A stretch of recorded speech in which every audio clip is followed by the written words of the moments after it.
Hello, Internet, and welcome to episode 5 of the Fried Neurons podcast. And I know this one is about 6 hours late, but I don't think anybody is listening that close. Anyway, I'm sorry if you were expecting it earlier. But yeah, I brought you a story regardless. I hope you enjoy it.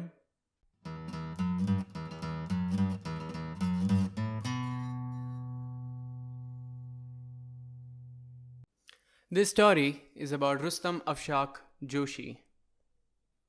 The reason I picked that name is because I didn't want to target one single community. And if you're Indian to the core, I know you guys will guess the community they're from on the name. Rustom Ashfaq Joshi was 96 at the time I met him, and during the course of my conversation with him, he told me about his life story, and he expressed a particular opinion which I found very curious.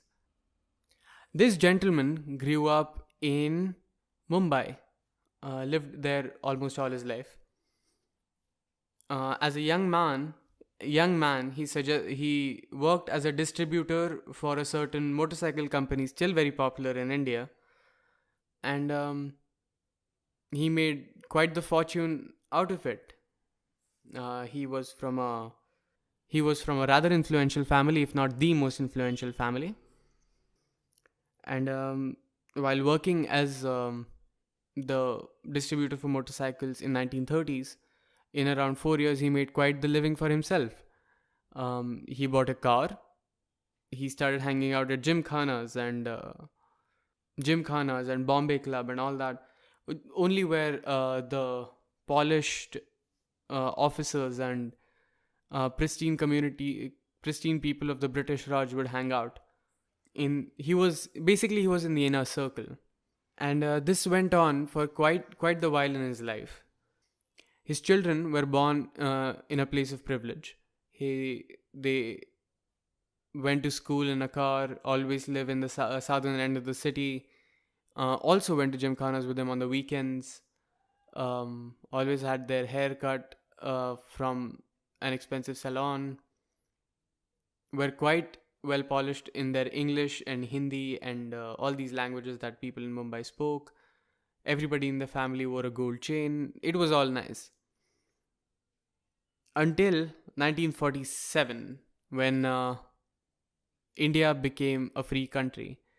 Within 5 years of attaining independence, Rustom Ashfaq Joshi had already started disliking what the country was becoming. Throughout this discussion, he suggested the British gentleman who was overlooking his distribution service was white, and he called him Sahab, as any Indian person under employment by the British would call them. Sahab was the representation of orderliness in this country. After independence, the streets started to get dirtier. Instantly, like he said, overnight, there was pigeon shit and spit and death and destruction and disease in every corner of this city. Quite instantly to him. After a while, a lot more people got wealth. So he was not one of the few cars that was seen on the street. So the traffic got crazier. Not to mention, nobody would dare to block off. No one would dare to break the laws of traffic in this country when the Sahab was here. Everybody would follow them. But from the time that the Sahab left, the traffic was getting crazier and everybody started breaking traffic rules. There was no traffic manners, no traffic etiquette ever on the street since India attained independence. The reason for that is because in the 1930s and 40s, when towards the end of British era, cars were very exclusive to begin with, and even if you had a car, you were either a very influential Indian person or a British officer or a British gentleman who was living in India. And overall, you would be very respected and you had to stay in line, and it wasn't very difficult for you because there were so few people. But then um, there were other Indians with bicycles and handcarts who needed to be disciplined. So the one officer appointed by the British force on the traffic would beat you with a baton for the smallest traffic violations, no matter what you were on. And these people who were brutally beaten on the street when the traffic rules were broken were more often than not Indians. Same with littering. Littering had very strict punishments. If if they were being kind to you, the officer would just beat you in the head with baton until you ran away. If they were cruel to you, they would jail you for a day or two, wait for your family to wonder, ask you to apologize multiple times, then let you go. That's the softcore version. I don't know what else happened, but these are the versions I've heard from people. And not to mention, the worst of the worst was that the place of the elite, the Gymkhana and the Bombay Club, were no longer exclusive to polite company of people who listened to high culture music and read books of higher literature. This was surrounded by wealthy savages, as Rustom of Shah Joshi called them, and it was very unacceptable to him. Rustom seemed to suggest that life for him, at least, was way better when the Sahab was here. He was on the inner circle. Everything was disciplined. He used to get to work on time. The profits were more.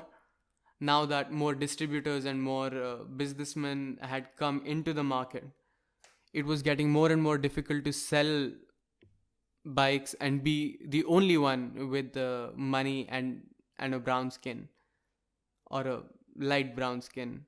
About the population of India, this entire distribution of wealth in the hands of the commons and the power in the hands of the commons by democracy, to Rustam was a bad thing because resources were being used where they shouldn't have been used. Rustam knew better how to use resources. These people didn't. He knew better how to use these resources. The other people didn't, and that's what bothered him so much about it. That there was so much better that could be done with these resources, but wasn't, because apparently equality is more important than keeping the place clean. And Rustam never was happy after that. Rustam missed his Sahab. Rustam missed the days when the traffic was less and he would get to Gymkhana to have a drink with the officer and his lady and have a polite conversation about German music and the new Jane Austen book and American culture. And those were the good days of India. Okay, guys, that's it for this week. And for those who it is not unclear, colonization of India during the British rule was bad for us, for sure. This is not a defense of that. Like, trust me. I'm just curious how a person came to think of the British that way. I probably know the answers. I tried to say what I think in the recording as well. But regardless, needless to say, I want it out there. Colonization of India, bad. Very bad. And I know I'm a little late to the party, but congratulations to PewDiePie on making 69 million. Finally, right? We did it. Proud to be a 9-year-old. And meanwhile, I need to work on reaching fucking 69 subscribers because I got nothing. Thank you to the people who are already here. I'm having a great time making these things, and I'll keep working on the visuals. I promise. Things will only get better from here on. And if you are listening to this on SoundCloud, great. thank you. Repost it, share it shamelessly. If you're listening to this on YouTube, like, share, subscribe. Please need that validation. And share shamelessly. What else do I say? Thank you.